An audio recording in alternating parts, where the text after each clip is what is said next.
បានទទួលចម្លើយហើយណាបាទខ្ញុំយល់ថាខ្ញុំផ្សេងពីលោកពិតជាផ្សេងគ្នាមែនលោកខ្លាចទេមែនខ្លាចតង់លះបង់ច្រើន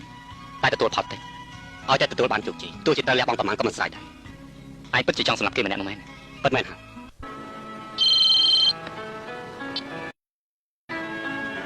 អាពីងខ្ញុំជាអ្នកនិយាយណ៎យកកាំភ្លើងនេះត្រឡប់ទៅវិញទៅ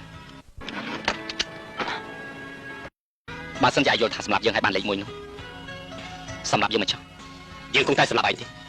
ទោះជាយើងស្លាប់ទៅក៏យើងមិនតូចចិត្តដែរពីព្រោះយើងសម្រាប់មនុស្សអស់ច្រើនណាស់ពួកគេសុទ្ធតែជាមនុស្សស្លូតត្រង់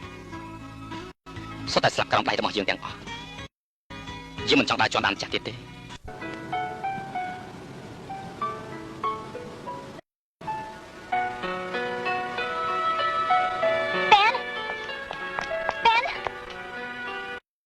យ៉ាងម៉េច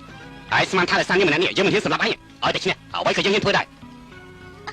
មានរឿងខ្លះយើងគ្រាន់តែឆ្ងាយឆ្ងាយណាហើយមានរឿងខ្លះទៀតឯងក៏គ្រាន់តែជាងយើងឆ្ងាយដែរឯងមានគូស្នេហ៍ម្នាក់ដែលហ៊ានលះបង់អ្វីៗដើម្បីឯងគ្រប់បែបយ៉ាង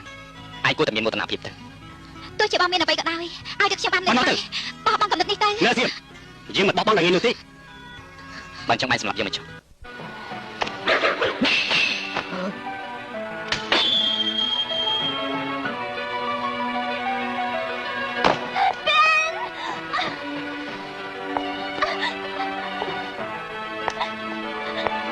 យើងប្រាប់ឯងតាំងថាយើងចាស់ហើយ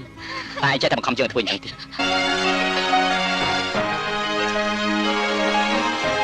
ទោះអ老了，连